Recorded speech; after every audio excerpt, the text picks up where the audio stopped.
Ciao e benvenuti nell'Atelier dell'Italiano. Se non ci conosciamo ancora, io sono Valentina e ogni settimana, più o meno, metto un video di italiano pour les étudiants francophones et pour tous les restes, si vous voulez entendre aussi un peu de français. Oggi parliamo di fonética, c'est-à-dire comment bien prononcer. Et aujourd'hui, on parle de la lettera G.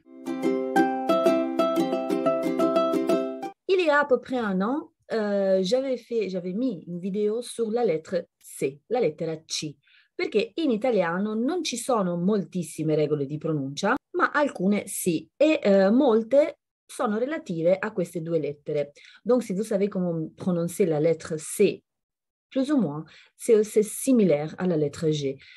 De toute façon, je vous laisse ici la vidéo que j'avais publiée il y a un an pour voir comment bien prononcer la lettre C. Ma iniziamo con la lettera G. Comme d'habitude, les problèmes, en fait, ce n'est pas un problème, mais quand la lettre G rencontre les voyelles, donc A, E, I, O e U, fa dei suoni differenti, donc les sons changent. Vediamo i primi tre suoni quando la lettera G incontra A, O, U. Questi sono dei suoni, c'est un son guttural, dei suoni gutturali, dei suoni duri. Vediamo qualche esempio. Gatto, gola, gusto. Donc, G, le son part d'ici. Attention, on ne parle pas des significations des mots, mais du même son. Donc, les mêmes sons des gatto, gola et gusto, on les retrouve dans les mots en français gare, gorge et goût. Comme vous voyez, parfois les sons écrits dans la même manière, mais parfois non, comme dans goût. Il faut, en français, c'est pas G-U comme en italien. Après, les autres deux voyelles, I et E, producono un suono differente. Perché? On pourrait écrire en français, entre parenthèses, en rose, j'ai mis comment prononcer J et G, qui en français sont un peu comme J et G. Pas vraiment identiques, mais très similaires. Voyons des exemples. Giraffa et gelato. Donc, G. Le son n'est plus ici dans la gorge, mais c'est G, dans la bouche, on peut dire. Donc, giraffa, comme en français, girafe. Oui, évidemment, en italien, c'est un G un peu plus dur, giraffa. En français, c'est je. Mais pour se rappeler comment bien prononcer, je trouve que ça marche. Pour les sons G, c'est déjà un peu plus compliqué parce que c'est comme un général ou même je, moi, io. Quindi questi due suoni sono comunque suoni non gutturali, ma che pronunciamo da qui, G e G. Come fare il suono gutturale, donc les sons durs avec I et E?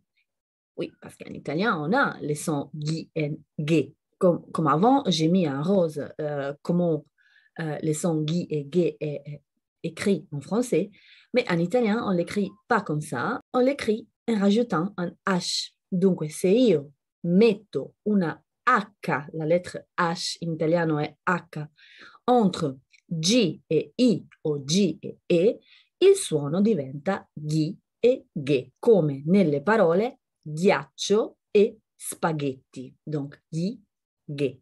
Ghiaccio, la glace, et spaghetti. Bon, spaghetti. Quelque chose de similaire en français, on le retrouve dans guitare et guerre. Attention à G. Parce que guerre en français, c'est le même son de G, H et en italien. Mais in italiano, la parola guerra, donc presque le même mot qu'en français, si scrive guerra, donc G-U-E. Et ici, on prononce toutes les lettres.